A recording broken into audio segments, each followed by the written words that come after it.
제가 그 몇 주 전에 우리 그 준혁 형제님하고 이제 서울에 있는 그 롯데 콘서트 홀에서 이제 공연을 본 적이 있어요.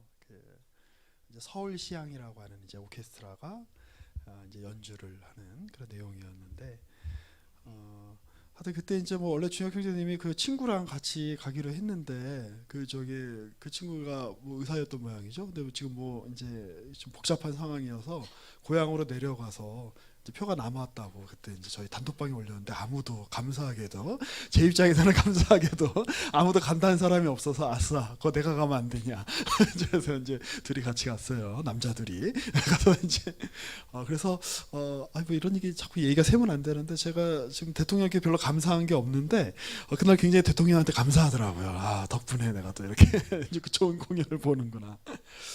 그때 이제 그 엘가라고 하는 그 작곡가의 이제 바이올린, 첼로였지, 첼로 협주곡 중에 이제 한 작품을 이제 들었는데, 보통 이제 영어로 이제 그런 협주곡을 뭐 바이올린 협주곡 그럼 바이올린 콘체르토, 뭐 첼로 협주곡이다 그러면 뭐 첼로 콘체르토 이렇게 이야기를 하죠. 그 콘체르토라고 하는 말의 원래 뜻은 사실은 대결하다라는 뜻이에요. 근데 실제로 그래서 이제 공연장에 가면 이 오케스트라가 이렇게 이제 있고, 이제 독주자가 이렇게 앞에 나와서 뭐 이제 바이올린을 혹은 첼로를 이렇게 연주하죠. 굉장히 잘하더라고요. 그날 그 하셨던 분이 하여튼 뭐 남자분이셨는데 생긴 것도 너무 잘생기고, 야, 첼로 소리가 저렇게 다채롭고 저렇게 감성이 풍부한 그런 소리인가? 근데 제가 이제 그 첼로 협주곡을 이렇게 쭉 보면서 뭐 세계적인 이제 연주자죠. 그런데 이 오케스트라에도 그 첼로 연주자가 있을 거 아니에요. 그래서 이제 그 독주하는 부분에 첼로 연주 그 오케스트라에 있는 독주자 말고 오케스트라에 있는 첼로 연주자들의 표정을 또 이렇게 좀 봤어요. 그래서 이제 한 반쯤은 네가 얼마나 잘하나 보자 약간 이런 표정이 있고, 한 반쯤은 나도 첼로 연주자지만 어떻게 저렇게 연주할 수 있지?라고 하는 어떤 이제 경이로운 그런 이제 어떤 그런 표정으로 이렇게 지켜보더라고요. 아무튼 그런 것들, 그러니까 일종의 이 독주자와 이제 그 오케스트라가 이제 그 관현악단이 함께 대결하는 것 같은 그런 느낌도 들고, 그 대결이 일종의 또 이제 화음을 만들어내고 아름다운 음악을 만들어내는 그런 장면을 보면서 되게 좀 이렇게 행복하다 이런 생각을 하게 됐어요. 여러분, 우리가 예배도 그런 것과 똑같다는 거 아세요? 여러분들이 이 자리에 나오실 때 대결하러 나오시는 거예요. 자, 뭘 대결하냐? 자, 첫 번째로는 오늘 우리 그 찬양팀의 찬양의 고백이 그 아름답고 그리고 이렇게 준비를 열심히 해주어서 정말 고맙습니다. 근데 그 찬양을 이제 여러분들도 뭐 아는 찬양도 있고 뭐 모르는 찬양도 있으실 텐데, 우리 인도자께서 말씀하셨듯이 우리가 한 달 동안 미는 찬송이 이제 하나 있다 그래요, 찬양이. 그럼 그것도 여러분들이 그냥 나 주일에 와서 그냥 이렇게 앞에서 그냥 부르니까 그냥 듣고 있던가, 아니면 그냥 아는 곡이면 좀 따라 부르던가, 이게 아니라 여러분들이 일상 속에서 그 찬양의 가사를 따라서 불러보셔야 돼요. 고백을 해보셔야 돼요. 그리고 내가 지금 고백한 그 깊이만큼, 내가 그 일상의 자리에서 이 찬양을 내가 묵상한 그 내용의 깊이만큼 또 우리 찬양팀이 함께 그것을 끌어가고 있는가 대결해 보는 거예요. 얼마나 잘하나 보자 이게 아니라 그리고 그러한 그 콘체르토가 하나님께 올려드리는 아름다운 예배가 되는 것이죠. 이런 말씀을 듣는 것도 마찬가지예요. 자, 여러분 혹시 뭐 큐티집 다 이렇게 구매하셨나요? 네, 제가 이렇게 구매한 사람 안 한 사람 손 들어보라고 하진 않을 거예요. 그런데 우리 대표님이 이제 계속 우리 단톡방에서 이제 우리 이야기를 하고 있듯이 여러분들이 이 말씀을 잘 이해하기 위해서는, 특히 주일에 제가 전하는 설교를 잘 이해하기 위해서는 평소에 이 말씀을 여러분들이 깊이 있게, 그러니까 깊이 있게라고 해서 뭐 대단하게라는 뜻은 아니에요. 근데 여러분 꾸준히 묵상을 하셔야 돼요. 그래야 저 부분에 있어서 나는 곡을 이렇게 해석했는데 저 연주자는 저런 식으로도 해석할 수 있구나. 나는 그냥 곡의 어떤 깊이라고 하는 것이 기껏해야 내가 연주하는 정도는 한 요 정도였는데 저기 독주자는 이 연주의 깊이를 더 깊게 들어가는구나. 그걸 여러분 볼 수 있으려면 내가 그 곡에 대해서 알아야 돼요. 제가 이제 처음으로 좀 제대로 이제 공연장에 가서 이제 봤던 이제 곡이 그 드보르작이라고 하는 작곡가의 이제 7번 교향곡이었어요. 여러분들 아마 굉장히 유명한 곡이고, 그리고 심지어 이 7번 교향곡은 좀 쉬운 편에 속해요. 그래가지고 그 제 조카가 이제 그 서울 그 송파구에 있는 그 청소년 그 관현악단의 이제 멤버인데, 바이올린 하는 친구인데, 그 뭐 한 중학교 한 1학년, 2학년 때 그 곡을 다 연주하더라고요. 그래갖고 이제 그거 뭐 발표도 하고. 그런데 제가 이제 처음 이제 그 롯데 콘서트홀이라고 하는데 가서 이제 그 곡을 이제 듣기로 할 때, 그냥 저는 이제 그 곡을 안 들어본 상황이었는데, 표 예매를 한 2달 전에 했어요, 제 후배가. 그래가지고 그 2달 전부터 얘가 저한테 막 앨범을 막 보내주더라고요. 형 이거 들어봐. 그러니까 이제 같은 드보르작 7번인데 뭐 베를린 핀이 연주한 걸 한번 들어보고, 뭐 아니면 뭐 어디 뭐 저기 런던에 있는 영국에 있는 관현악단이 연주한 걸 이렇게 들어보고, 그러면 처음에는 잘 몰라요, 차이를. 그런데 한 곡을 깊이 듣다가 다른 연주자들이 연주한 걸 듣다 보면 차이가 느껴져요. 그러면서 이 차이가, 얘는 이렇게 연주하고 쟤는 저렇게 연주했네, 다르네, 이게 아니라 그 차이가 그 곡에 대한 풍성한 해석을 만들어요. 그래서 곡 속으로 깊이 들어가게 되는 거죠. 제가 또 뭐 하나 이렇게 약간 파면 약간 이제 오타쿠적인 기질이 있어가지고 그래서 그때 들었던 이제 곡이 드보르작 8번이랑 그 라마니노프라고 하는 그 작곡가, 피아니스트기도 하죠. 그 피아노 협주곡 2번이었는데 그거를 다 복사를 했어요, 악보를. 그 당시 제가 전에 있던 교회의 그 복사기로 제가 무단으로 다 복사를 해가지고 이렇게 두껍더라고요. 그래서 그거를 이제 귀로는 이제 그 유명한 연주자들의 그 CD 앨범을 이렇게 들으면서 그 곡을 이렇게 따라가 보는 거예요. 보면 왜 이 부분을 또 어떤 연주자는 이렇게 표현을 하고 또 저런 연주자는 이렇게 표현을 하고 하면서, 그리고 실제 내가 들었던 거를 가지고 공연 당일 날이 됐어요. 저녁에 가서 제일 좋은 자리, 앞자리에 딱 앉아가지고, 야, 이 피아노 독주곡, 이 협연곡을 저 피아니스트는 저렇게 해석하는구나. 이 악단은 이거를 이렇게 해석하는구나. 그걸 이렇게 보면서 이제 어떻게 보면 그 음악의 세계에 깊이 이렇게 빠져들게 되는 거죠. 그래서 음악은 아무리 좋은 장비로 들어도, 아무리 비싼 장비로 들어도 여러분 라이브가 최고입니다. 여러분 예배도 마찬가지예요. 우리가 유튜브로 뭐 이런저런 좋은 목사님들의 설교를 들을 수 있죠. 혹은 뭐 우리가 유튜브로 이런 좋은 유명하고 멋지다고 사람들이 이야기하는 찬양팀의 어떻게 보면 그런 영상이나 그런 찬양을 여러분 들을 수 있죠. 근데 여러분 제일 좋은 건 뭐예요? 라이브예요. 그래서 오셔서 가급적이면 그 로얄석에 앉으세요. 보통 로얄석은 앞자리예요. 앉아서, 자, 내가 한 이 신앙의 고백, 이 찬양의 고백을 우리 찬양팀이 이걸 어떻게 해석할까? 이걸 어떻게 연주할까?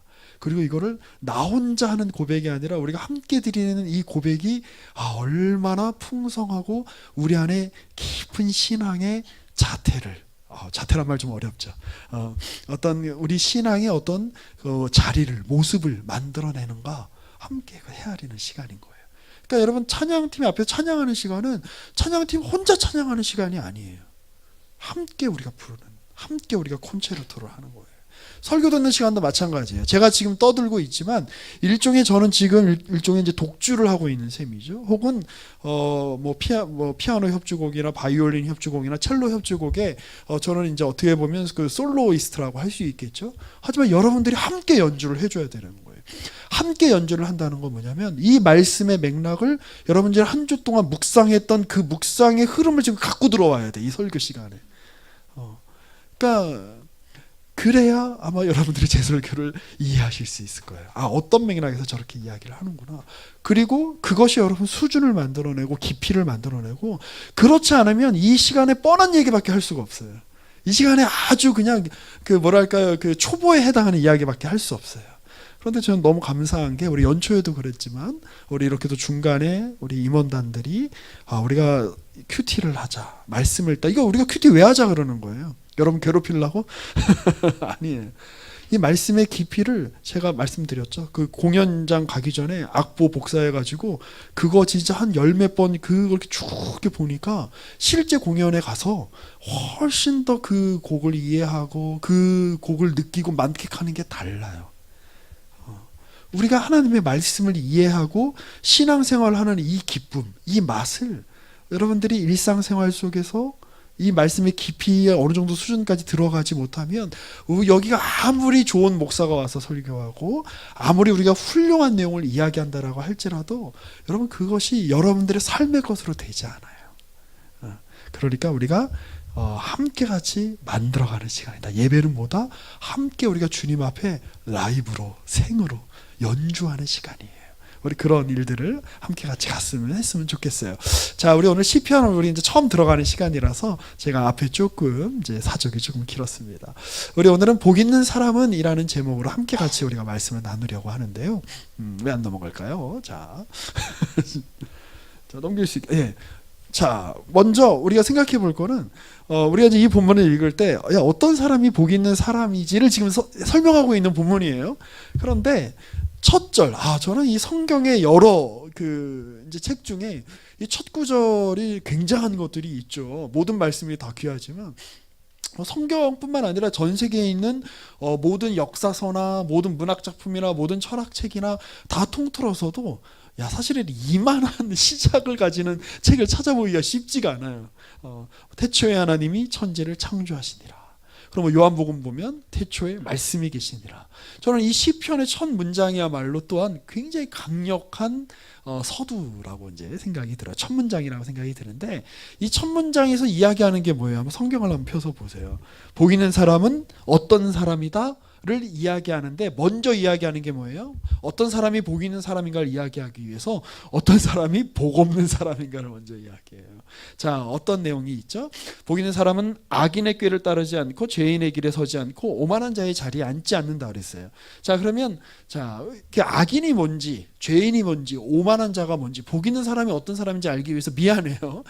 우리가 이제 좀 영어 번역본을 한번 보면 좋을 것 같은데, 자, 먼저 악인의 꾀를 따르지 않다라고 할 때에 따른다는 말에 우리가 흔히 걷는다라고 쓰는 월크라는 말을 좀 썼어요. 자, 그 다음에 죄인의 길에 서지 않는다라고 할 때 스탠드.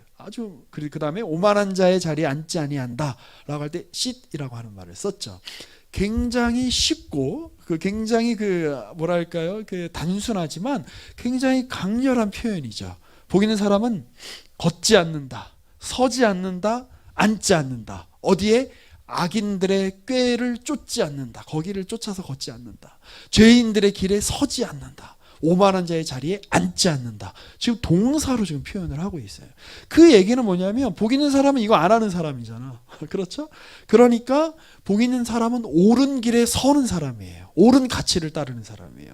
복 있는 사람은 죄인의 길에 서지 않는 사람, 의인의 길에 서는 사람이죠. 복 있는 사람은 오만한 자가 아니라 겸손한 자의 자리에 서는 사람을 말하겠죠. 그러니까 복이라는 게 어떤 명사거나 어떤 정적인 개념이 아니라 걷다, 서다, 앉다, 굉장히 역동적 개념이라는 거예요.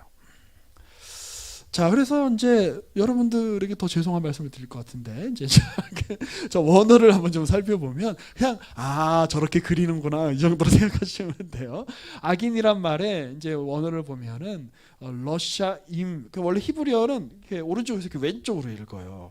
그래서 이렇게 생긴 게 이제 르 발음이 나고 이렇게 이 뭐랄까 이렇게 뭐 이렇게 포크 같이 생겼죠? 포크의 앞분 같이 생긴 게 이제 S 발음이 나고, 요 Y 같이 생긴 게 E 발음이 나고, 미음 같이 생긴 게 미음 발음이 나요. 저건 또 만국 공용이야 내가 보니까. 자, 그런데 이 원어를 이렇게 놓고 보면 이제 이렇게 해석할 수 있어요. 악인이라는 거는 원어적인 의미로 보면 사악한 자, 그리고 언가들리한 자, 불경건한 자를 말해요. 그러니까 여러분, 악인은 어떤 사람이에요? 경건하지 않은 사람이에요. 경건하지 않다는 건 뭐예요? 하나님을 인정하지 않는다는 뜻이에요. 그러면 앞에 한번 보세요. 이런 사람들이 만들어내는 뭐를 따르지 말아라? 꾀를 따르지 말아라. 그 악인들의 그 모임에 네가 들지 말아라. 그러니까 하나님이 없이 만들어내는 어떤 지혜, 하나님을 고려하지 않고 생각하는 어떤 해결책, 거기를 따르지 말라, 이런 뜻이에요. 자, 그 다음에 죄인들은 여러분 잘 알고 계시죠? 범죄자, 특별히 위반자라는 뜻이에요. 하나님의 말씀의 기준에 부합하지 않는 사람들. 그런데 제가 오늘 또 살펴보고 싶은 거는 오만한 자들이에요. 오만한 자 그러면은 뭐 이렇게 뻐득이는 사람, 아니면 막 잘난 척하는 사람, 이런 뜻이 이제 우리가 딱 생각이 되는데, 원어를 놓고 보면 조롱하는 자라는 뜻인데 조롱하는 자보다 더 먼저 쓰이는 사전 이제 히브리어 사전 같은 거 찾아보면 대사라는 말이 먼저 나와요. 그러면 조롱 오만한 거랑 이 대사가 무슨 대사가 신진 대사 할 때 대사가 아니라 그 엠버서더 그러니까 이제 어디 뭐 외교관 이런 대사 그리고 인터프리터 통역가 번역가 이런 게 훨씬 먼저 쓰이는 단어예요. 이 원어를 놓고 보면. 그래서 제가 생각해봤어요. 이게 그러게 왜 오만한 거지? 자, 그런데 여러분 옛날 한번 생각해보면 좋을 것 같아요. 이 역대하에 보면 그 히스기야 시대에 아수르 사람들이 와가지고 북이스라엘을 멸망시킵니다. 그리고 이제 남유다만 남아요. 그래갖고 이제 막 아수르의 군대가 이제 막 쳐들어오고 이제 항복해라 막 이러는 상황인데 이 아수르에서 보낸 어떤 사람 같아요? 대사야, 대사. 사진이야. 그래서 이 대사가 아마도 학자들이 추정하기에 원래 이스라엘 사람이었는데 포로로 잡혀가거나 아니면 배신을 때려서 아수르 쪽에 붙은 사람이 아닐까라고 생각하고 있어요. 그러니까 이 사람은 아수르어도 하고 유다 말도 하는 히브리어도 하는 사람인 거예요. 그래서 이 사람이 지금 유다성 앞에서 아수르 말로 지금 이야기를 하는 게 아니라 히브리어로 야, 니네가 얼마나 보잘것없는 줄 아냐? 우리 아수르 대왕이 얼마나 굉장한 줄 아냐? 모든 세상의 왕국을 다 무너뜨리고 얼마나 힘이 센 우리 아수르의 신들이 얼마나 굉장한 신들인지 아냐? 니들은 보잘것없는 존재들이다. 그래갖고 뭐라고 이제 여기 예루살렘 성에 있는 그 예루살렘의 사람들이 뭐라고 부탁하냐면 야, 그 말을 저기 히브리어 말고 아수르 말로 좀 해주면 안 돼? 이렇게 부탁을 할 정도로. 왜냐하면 이런 말을 들으면서 이 예루살렘 성에 있는 히브리 사람들, 유다 사람들의 사기가 꺾이는 거예요. 자, 그래서 옛날에 대사들이 했던 말은 뭐예요? 자기가 자기를 보낸 왕이나 황제를 뒤에 업고 전쟁을 하기 전에 앞에 나가서 야, 니들이 얼마나 무가치한 존재들인지 알아? 우리가 군대 와갖고 하루면 너희 싹 쓸어버릴 수 있을 거야. 너네는 우리 왕 앞에 벌레만도 못한 놈들이야. 이렇게 조롱하는 역할을 했던 게 바로 대사예요. 그래서 이 오만한 자라고 하는 말의 그 원어적인 의미가 왜 대사라는 말 그리고 조롱하는 말 이게 이제 포함이 될까 이렇게 생각을 해볼 수 있는 거죠. 자, 그런데 그러면 이 복 있는 사람은 오만한 자의 자리에 앉지 않는다 그랬거든요. 또 여기서 약간 씨시라는 말이요. 영어로는 그냥 단순히 앉다라는 말인데 원어를 놓고 보면 보좌에 앉다라고 할 때 사용되는 말이에요. 그거 재밌죠. 그러니까 보좌에 앉다라는 건 뭐예요? 왕권을 행사하기 위해서 앉는다. 권한을 행사하기 위해서 앉는다. 이런 뜻이죠. 근데 제가 이 말씀을 묵상하다가 창세기 3장이 떠올랐어요. 자, 창세기 3장에 보면 지금 이제 하나님이 아담한테 이야기하죠. 너 왜 선악과 따먹니? 자, 너는 왜 선악과 따먹니? 그랬더니 이제 그 아담이 뭐라 그래요? 아유, 당신이 저를 위해서 지어주신 하와가 따먹으라 그랬어요. 그렇게 얘기하죠. 그러니까 이게 결국 누구 책임이라는 거예요? 이렇게 딱 손으로 딱 가르치는 이 표정이 너무 재밌죠. 도메니치코라는 사람의 작품인데 이 여자 때문이에요. 이 여자 때문이에요 라는 말은 누구 때문이라는 거예요? 하나님 때문이에요. 자, 여자는 누구를 가리키고 있어요? 손가락 보이세요? 뱀을 가리키고 있어요. 당신이 만든 피조물 중에 하나인 뱀이 먹으라 그래서 먹은 거 아니에요. 자, 그런데 이 주님이 이제 질책하시는데 이 주님의 질책을 이렇게 보면 야, 너는 지금 누구를 대변하고 있는 거냐? 넌 지금 누구의 말을 하고 있는 거냐? 지금 그렇게 얘기하시는 것처럼 보여요. 창세기 3장의 내용. 그러니까 창세기 3장에서 이 아담과 하와는 하나님의 말씀을 하나님의 뜻을 세상 앞에 보여주는 하나님의 인터프리터, 하나님의 해석자, 하나님의 엠버서더, 하나님의 대사로 서야 되는데 그게 하나님의 형상이라는 뜻이죠. 그렇죠? 그런데 지금 아담과 하와는 실질적으로 창세기 3장의 선악과를 따먹으면서 하나님을 대변하는 게 아니라 누구를 대변하고 있어요? 사탄을 대변하고 있죠. 그래서 여러분 오만한 자라는 거는 뭐예요?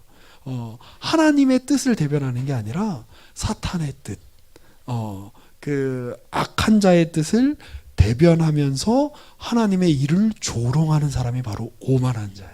근데 여러분 우리가 그럴 때가 얼마나 많아요. 뭔가 내 마음에 들지 않을 때, 내 뜻대로 일이 진행되지 않을 때 하나님을 향해서 혹은 세상을 향해서 왜 내 마음대로 되지 않아 라고 하면 마치 내가 하나님인 것처럼을 가장 잘하는 존재가 누구죠? 사탄이에요. 사탄이 뭐 여러분들 막 이렇게 뿔 달리고 막 나와가지고 저기 뭐 이렇게 우리 뭐 협박하고 이런 존재가 사탄이 아니라 자기가 마치 하나님처럼 구는 게 사탄인 거예요. 근데 바로 그러한 태도를 가진 이가 누구다? 오만한 자다. 지금 그런 얘기를 하는 거죠. 우리 현익 형제는 어떻게 이렇게 대희 형제는 이렇게 마사지도 해주고 자기가 졸리는데 앞에 사람을 마사지 해주는 거예요. 대희 형제가 돈 주는 게 아니고 그래요. 좀 희한하다. 자 그래서 이제 그렇게 좀 생각을 해볼 수 있을 것 같고요. 자, 복 있는 사람의 그러면 특징을 이제 지금 성경이 보여주고 있어요. 2절에 나오죠. 우리 같이 한번 읽어볼까요? 시작. 오직 여호와의 율법을 즐거워하여 그의 율법을 주야로 묵상하는 자로다. 그럼 묵상한다는 게 무슨 뜻일까요? 율법을 묵상한다. 우리가 복 받기 위해서 성경을 외워야 돼. 혹시 저기 시편 1편 다 외울 수 있어요? 복 못 받겠네. 자, 우리가 열심히 우리가 성경을 외우고 아니면 계속 끊임없이 계속 큐티를 하고 혹시 어저께 큐티했어요? 토요일이라 쉬었구나. 복 못 받겠네. 어떡하지? 자, 그런 뜻일까요? 물론 그건 어떤 하나의 행위일 수 있어요. 자, 그런데 여기 묵상하다라는 말의 원어는 하가라 그래요. 그래서 이게 원래 짐승들이 그렁 하는 거 있죠. 그렁 하는 거. 그럴 때 이 말을 원래 써요. 그리고 이제 뒤에 이제 말하다. 묵상하다 이런 뜻이 있는데 그러면 여러분 이거 우리 어디 뭐 직장을 가든 뭐 학교를 가든 웅얼거리면서 복 있는 사람은 악인을 쫓아내며 막 이렇게 웅얼거리면서 다녀야 복 받는다는 뜻일까요? 아니에요. 아까 이제 이 맥락에서 오만한 자의 특징이 뭐라 그랬죠? 그 사탄의 말, 오만한 자의 말을 대변하는 자가 오만한 자예요. 자, 그런데 복 있는 사람은 누구의 말을 하는 사람이라는 뜻이에요? 하나님의 말을 하는 사람이라는 거예요. 하나님의 말을 한다는 건 뭘까요? 하나님의 이 성경에 있는 뜻이 도대체 뭘까? 내가 이 성경대로 살려면 내가 어떻게 해야 되는 걸까? 내가 오늘이라고 하는 지금 이 순간에 이 성경이 제가 뭐라고 말씀드렸죠? 제가 늘 우리 이제 이번 주에는 묵상하셨던 뭐 시편 2편 같은 경우도 예수님께서 십자가에 못 박히셨을 때 인용되었던 구절이죠. 그 성경에 쓰여진 대로 주님께서 그렇게 하셨다. 성경은 일종의 대본이에요, 대본. 근데 대본이라 그래서 뭐 여기 있는 대로 그러니까 이제 이 대본 해석을 잘해야 되죠. 여기 있는 거를 문자적으로 따르라는 뜻은 아니에요. 복 있는 사람은 뭐 시냇가에 심은 나무라 그러니까 나는 이제 땅을 살 때 집을 살 때 시냇가에 있는 집을 사야 되겠다. 뭐 이런 식으로 이제 적용하라는 게 아니라 우리가 삶 속에서 하나님의 자녀로서 형상으로서 보여줘야 되잖아. 연기를 해야 되잖아. 연기하라는 게 가식을 떨라는 게 아니라 그 모습대로 살아야 되잖아. 그때 지침이 있어야지. 그렇죠? 그 지침이 뭐예요? 하나님의 말씀이라는 거예요. 내가 오늘이라고 하는 현실 속에서 오늘이라고 하는 무대 속에서 하나님의 자녀의 연기를 할 텐데 내가 복 있는 사람으로서 내가 어떻게 내가 연기를 해야 될까? 내가 어떻게 해야 내가 하나님의 자녀답게 내 모습을 보여줄 수 있을까? 제가 저도 그런 거 많이 경험해요. 그래서 새벽마다 이제 이 말씀을 가지고 이제 묵상한 거를 나누고 이제 설교하고 하는데 그러면 이제 내가 오늘 하루도 하나님의 은혜를 감사하면서 내가 다른 사람들을 용납하면서 내가 다른 사람들 내가 이해하면서 살아야 되겠다. 그러면서 이제 딱 새벽에 기도 한 30분 정도 하고 막 새소리가 막 들리고 막 해가 막 햇살이 막 비추고 얼마나 아름다운지 몰라요. 정말 우리 교회는 여러분 뭐 새벽에 일어나기 힘드시겠지만 한번 와보세요. 정말 절 같고 너무 좋아요. 막 바짝바짝. 그런데 아침에 딱 그래서 이제 운전해가지고 쫙 내려와서 저기 딱 이렇게 설라는데 갑자기 차가 하나 막 껴들어. 그러면 이제 막 갑자기 막 승질이 나면서 빵거리면서 이 새끼가 막 이러면서 막 험한 말이 막 속으로 막 이렇게 막 나오기도 하고 막 그러면서 그러면 내가 또 대본대로 못 살았구나. 뭐 이런 생각이 이제 들죠. 하지만 그럼에도 불구하고 내가 보다 나은 배우가 되겠다. 내가 보다 나은 자녀가 되겠다 라고 결심하는 삶, 그게 바로 율법을 주야로 묵상하는 삶이 되겠죠. 그래서 그 사람의 특징이 있어요. 자, 우리 또 같이 한번 읽어보겠습니다. 3절이죠? 같이 읽어볼게요. 시작. 그는 시냇가에 심은 나무가 철을 따라 열매를 맺으며 그 잎사귀가 마르지 아니함 같으니 그가 하는 모든 일이 다 형통하리로다. 자, 이 구절을 이제 우리가 이렇게 또 요한복음의 말씀에 우리가 연관시켜서 생각해 볼 수 있을 것 같아요. 우리 요한복음 15장 5절 말씀인데 우리 같이 한번 또 읽어보겠습니다. 시작. 나는 포도나무 포도나무요 너희는 가지라. 그가 내 안에 내가 그 안에 거하면 사람이 열매를 많이 맺나니 나를 떠나서는 너희가 아무것도 할 수 없음이라. 자, 특별히 우리 시편 1편을 읽을 때 요한복음 15장 5절을 떠올리셨으면 좋겠어요. 시편 1편도 역시 그 내용이 강조되고 있는데 이 요한복음 15장이 훨씬 더 두드러지게 강조하고 있죠. 열매 맺는 것 자체가 지금 중요한 것이 아니라 그럼 그 열매를 어떻게 해서 맺게 되는 거예요? 하나님과 온전한 관계 속에 있기 때문에 맺는 거예요. 하나님과 함께 걷는 자, 하나님과 함께 서는 자, 하나님과 함께 앉는 자. 그러니까 이 복의 개념이 굉장히 역동적이고 관계적인 개념이다. 여러분 기억하시면 좋을 것 같아요. 큰일 났네. 자, 그래서 자 여기까지가 서론이었는데 자 이제 5분 안에 맞춰야 되겠어요. 자, 여기 이제 보면 이제 뭐 이게 무료 이미지이기 때문에 저작권 걱정 안 하셔도 됩니다, 준호 형제님. 네, 제가 무료 이미지 사이트에서 퍼온 거예요. 근데 아름다운 그림이죠. 굉장히 그 물가가 있고 나무가 쑥쑥 자라는 우리의 삶의 어떤 모습을 보여주는 어떤 그런 사진이라는 생각이 들어요. 자, 그래서 이 시편 1편 1절에서 3절까지인 것 같은데, 네, 이 메시지 유진 피터슨 목사님이 번역하신 메시지 성경을 보면 저 번역이 너무 좋아서 제가 가져왔는데 같이 한번 읽어볼까요? 시작. 그대 하나님께서 좋아하실 수밖에 죄악 속으로 들락거리기를 하나 망할 길에 얼씬거리기를 하나 배웠다고 입만 살았기를 하나 오직 하나님 말씀에 사로잡혀 밤낮 성경 말씀 곱씹는 그대 에덴에 다시 심긴 나무 달마다 신선한 과실 맺고 잎사귀 하나 지는 일 없이 늘 꽃 만발한 나무라네. 우리 주님께서 우리에게 그렇게 우리를 생각하신다는 것을 이 말씀을 통해서 기억하시면 좋을 것 같아요. 우리 이따가 한 번 더 읽어볼 거예요. 자, 그러면 이제 우리가 생각해 봅시다. 복이란 도대체 뭘까요? 여러분 복하면 딱 떠오르는 어떤 이미지가 있으세요? 어떤 마음에 복이란 우리 새해마다 인사하잖아. 새해 복 많이 받으세요 할 때 뭘 그리세요, 여러분 머릿속에? 이따가 한번 조별 모임도 한번 나누어 보세요.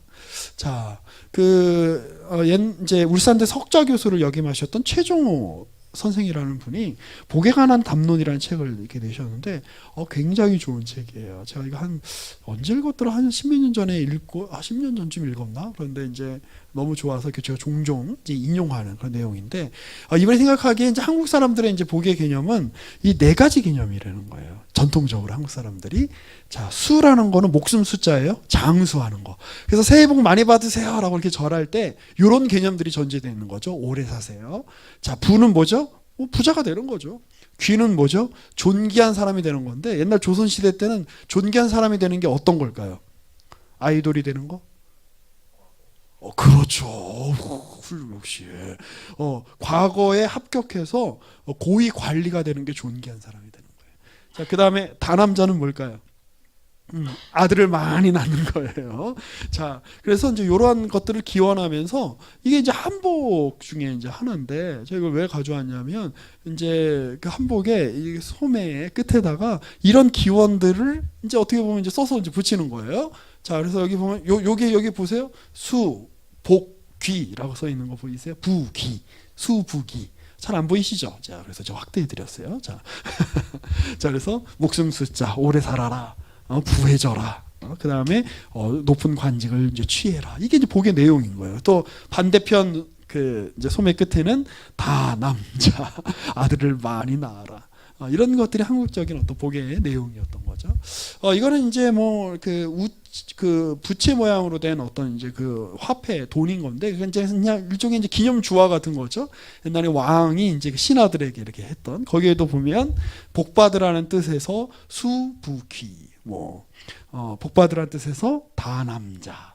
오래 살고 부자 되고 부자 되세요. 뭐 이런 말 있죠. 그 다음에 관직에 진급하고 그 다음에 아들 많이 낳아라.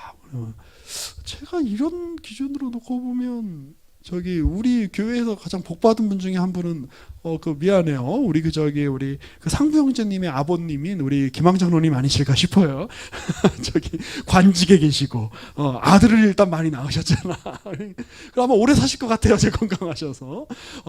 그러니까 이제 이런 것들이 아주 중요한 한국 사람들의 어떤 복의 어떤 중요한 핵심적인 내용이었다는 거예요. 새해 복 많이 받으세요. 그랬을 때 복 하면 사람들이 떠올리는 내용. 근데 이게 지금 우리랑 상관없는 내용 같은데 실제로 이게 지금 우리에게도 굉장히 영향 많이 끼치고 있는 거 아세요? 자, 예를 들어 수라고 하는 거는 이거예요. 야, 우리가 오래 살아야 돼. 오래 사는 게 장땡이야. 뭐죠? 생명지상주의.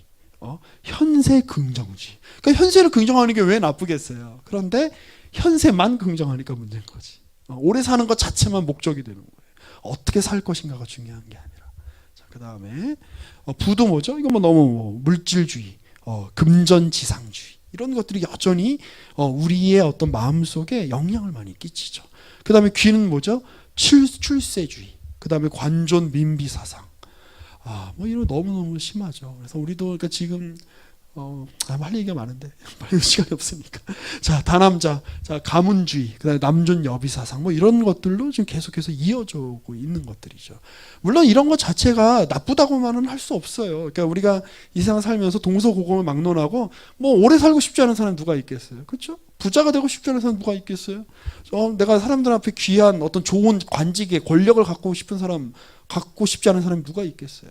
자식을 많이 낳아서 이렇게 고대로 이렇게 부터 보면 자신의 삶을 이렇게 영위하고 싶지 않은 사람이 누가 있겠어요?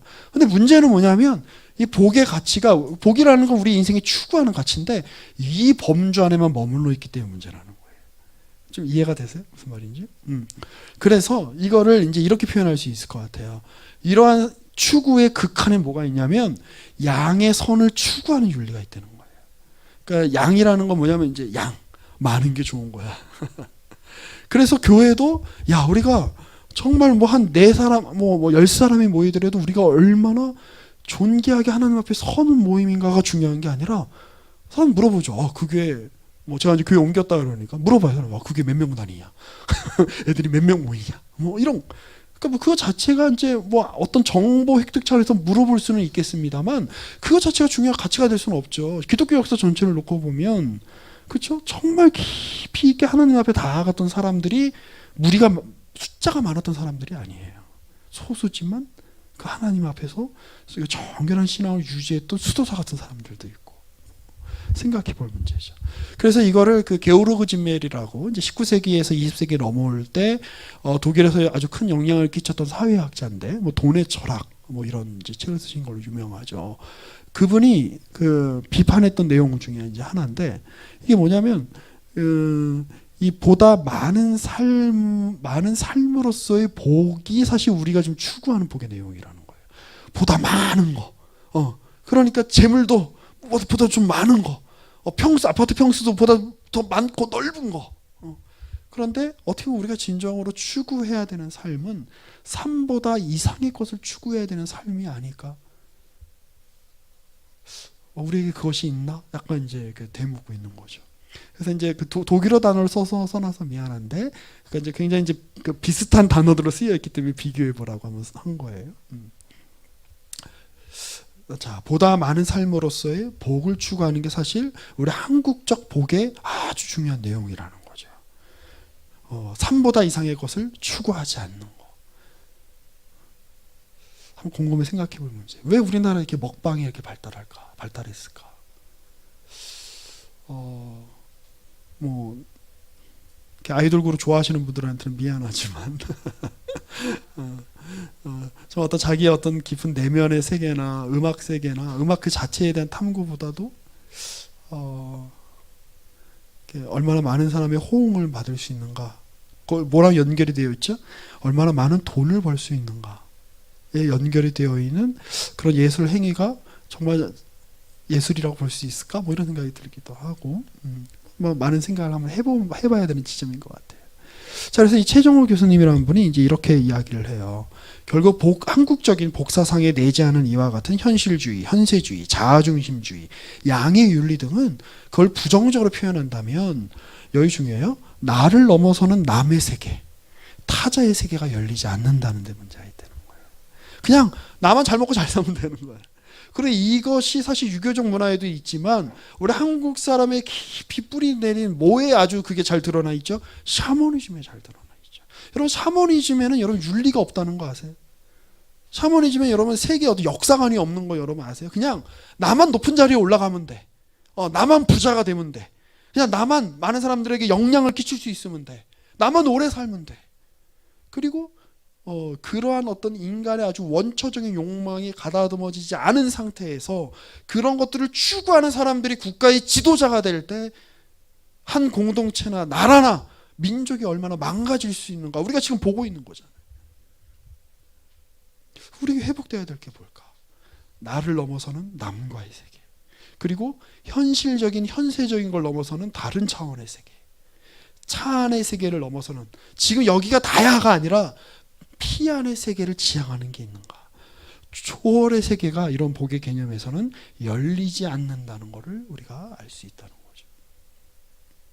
자, 그런 차원에서 이 한국적 복사상의 한계를 이 두 말로 이렇게 적용을 할 수 있을 거예요. 타자의 부재 그리고 초월의 부재.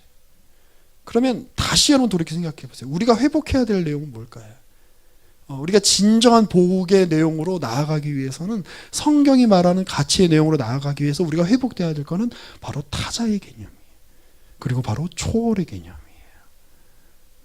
자신의 개인의 어떤 삶과 정황은 무시한 채 외부만 보자, 현실은 무시한 채 저 세계만 추구하자, 이런 뜻이 아니라 우리가 우리의 삶을 잘 살기 위해서는 타자가 있어야 돼요. 제가 작년에 많이 강조한 내용이죠. 그리고 우리가 우리의 삶을, 우리의 오늘을 잘 살기 위해서는 우리의 오늘이 초월에 잇대어 있다라고 하는 초월 의식 없이 우리의 삶을 가치 있게 살 수가 없어요. 우리 기억하셔야 돼요. 키케로라고 하는 마르쿠스 툴리우스 키케로라고 하는 아주 유명한 그 로마의 문장가, 사상가가 있죠.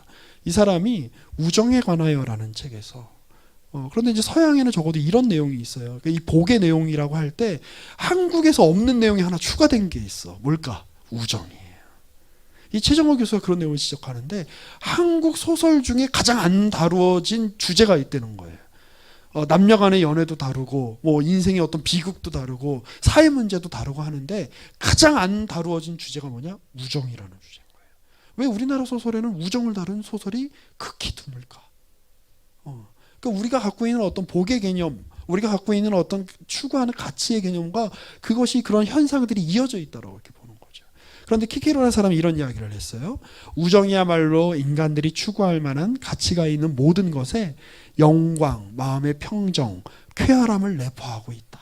이러한 것들이 있다면 인생은 행복할 것이고 이러한 것들이 없다면 인생은 행복할 수 없다. 물론 키케로 같은 사람도 부한 거 중요하고 오래 사는 거 중요하고 건강한 거 중요하고 좋은 자리를 차지하는 거 중요하다고 이야기했어요. 그런데 이 인생에 있어서 또 아주 중요한 복의 내용 중에 하나가 뭐냐? 친구가 있는가?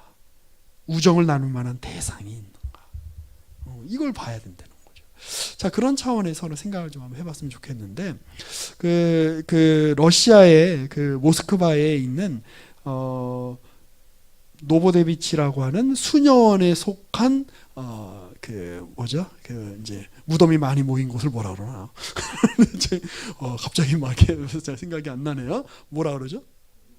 공동묘지? 하여튼 뭐 수녀원에서 운영하는 그런 이제 공동묘지 같은데요. 자, 이게 누구 묘지냐면 그 20세기 가장 유명한 첼리스트였던 로스트로포비치라는 사람의 무덤이에요.